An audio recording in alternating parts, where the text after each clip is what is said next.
विशेषकर सरगुजा, रायगढ़, बिलासपुर और रायपुर के क्षेत्रों में मानव हाथी संघर्ष एक लंबे अरसे से प्रशासन और समाज के लिए चुनौतीपूर्ण कार्य रहा है। हाथियों की लगातार बदलती गतिविधियां उनके पारंपरिक विचरण क्षेत्रों में परिवर्तन के कारण अक्सर हाथी ग्रामीण क्षेत्रों और बसाहट वाले क्षेत्रों में पहुंच जाते हैं और इससे उनका सामना लोगों से हो जाता है और एक मानव हाथी संघर्ष की स्थिति निर्मित होती है और कई बार इसके परिणाम स्वरूप मानव जीवन की हानि, फसलों और संपत्ति का नुकसान और इसके साथ साथ वन्य प्राणियों को भी नुकसान पहुंचता है और उन क्षेत्रों में भय और असुरक्षा की स्थिति उत्पन्न होती है। इस समस्या का जब गहराई से अध्ययन किया गया, विश्लेषण किया गया तो ये पाया गया कि इस समस्या को काफ़ी हद तक हल किया जा सकता है यदि हम लोगों तक हाथियों की विचरण क्षेत्रों की सूचना समय पर पहुंचा दें, सटीक और प्रमाणित जानकारी लोगों को दें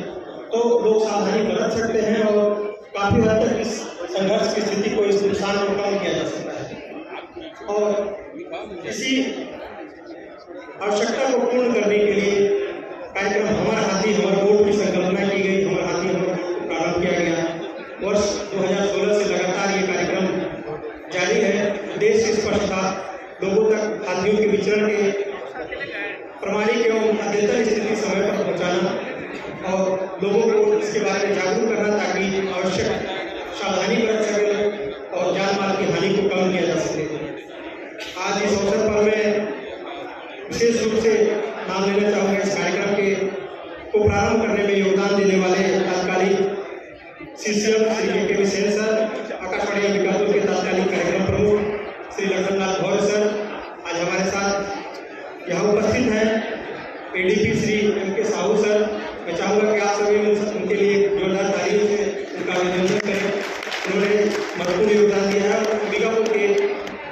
हाथियों के जानकार हैं अमलेंद्र सर जी। आप सभी ने इस कार्यक्रम को प्रारंभ करने में महत्वपूर्ण योगदान दिया और आज ये कार्यक्रम न सिर्फ एक सूचना प्रसारण का माध्यम है बल्कि इसने अपने आप को एक पूर्ण चेतावनी प्रणाली के रूप में लोगों के पास स्थापित किया है, लोगों के समक्ष अपने आप को स्थापित किया है।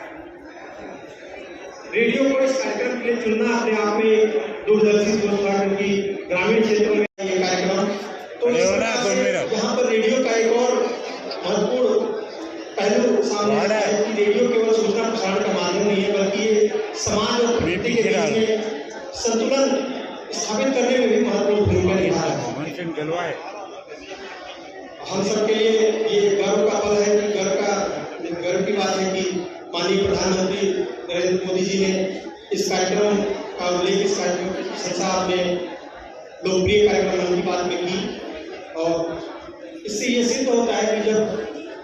पूरे समर्पण के साथ स्थानीय स्तर पर कोई छोटा सा कार्य भी किया जाए तो वो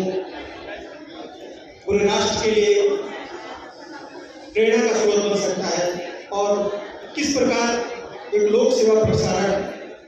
समाज की वास्तविक आवश्यकताओं को पूर्ण करने में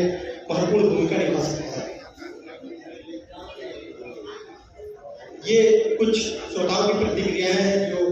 किसी भी कार्यक्रम के लिए महत्वपूर्ण होती हैं, जो कार्यक्रम में सुधार और नवाचार के लिए हमें दिशा दिखाती है।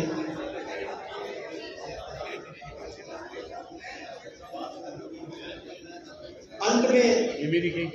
आज विश्व रेडियो दिवस के अवसर पर हमारा हाथी हमारा वोट कहीं कहीं ये संदेश देता है कि तकनीक के निरंतर विस्तार और डिजिटल माध्यमों के बढ़ती लोकप्रियता के बीच रेडियो की सार्थकता आज भी उतनी ही महत्वपूर्ण है और विशेषकर उन क्षेत्रों में जहां सूचना तक पहुंच ही जीवन रक्षा का एक साधन बन जाता है।